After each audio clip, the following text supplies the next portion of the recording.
just looks beautiful, doesn't it? Before hyper-realistic graphics, ray tracing, and just stunning visuals, we had low polygonal in-game models and renders that just look like plastic. But there's just a nice charm to it, you know? Now that's the time that I would have loved to be in. And what I'm talking about is the 90s and how there's still a sense of charm that lives on today. Whether it's through sprites or early 3D games, there's just something about it that's just like, just lovely, you know? It just looks great. Even if it didn't age quite well, you know? Now when you talk about the 16-bit era, you have to start with talking about Nintendo and Sega. And with this, I'm talking about the Super Nintendo and the Sega Genesis. He was normally a very quiet boy.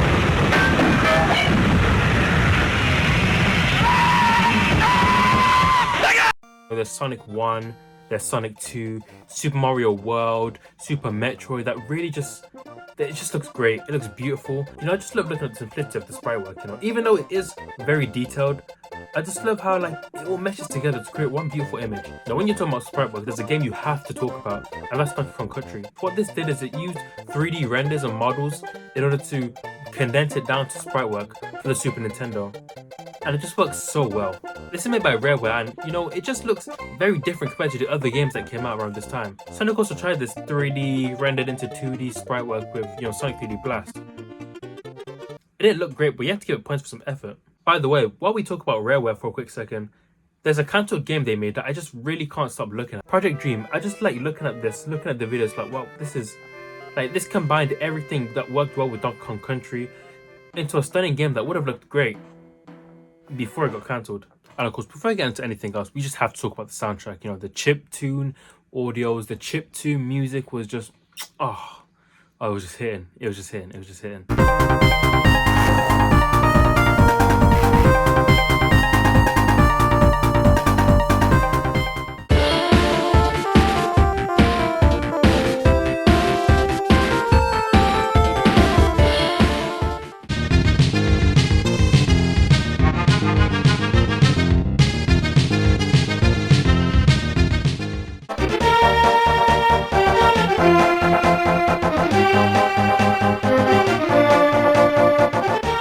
Something I just found out like 5 minutes ago is there's a whole chiptune radio on YouTube, like literally. I mean, I'm probably not gonna listen to it, but you know, it's some cool music. It's some cool music. But suddenly, the world just felt a sudden shake in the atmosphere.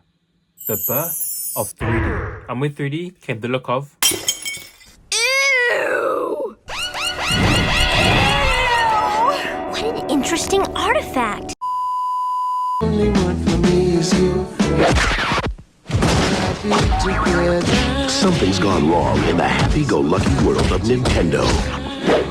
Introducing Super Smash Bros., where all your favorite characters go toe-to-toe in one 4-player star-studded slam fest, only on Nintendo 64. Yeah, so the 3D era really only had like two main consoles. It had the PS1 and it had the Nintendo 64. Sega tried, no one really cares about them. Now, if there's one thing you know, it was that the characters just looked a lot more angular, a lot more sharper, a lot more polygonal. Also, the text was just kind of like popped out like a sore thumb. Like, it was really hard to ignore it. But then why did it look like this? It's pretty obvious, isn't it? There's a lot more limitations in its era. The hardwares were getting powerful, but they just weren't powerful enough.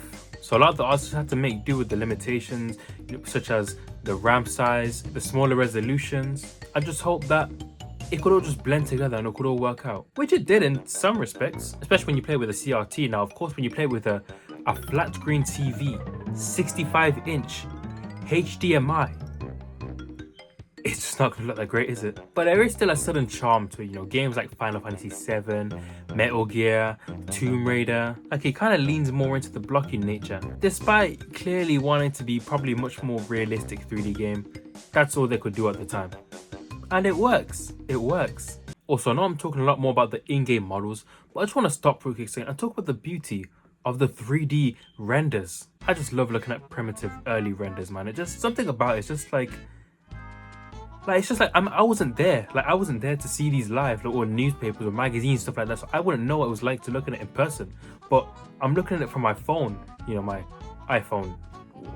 Well, my phone. I'm just like, wow, these are weirdly beautiful and charming. They don't age well when you compare it to like newer renders.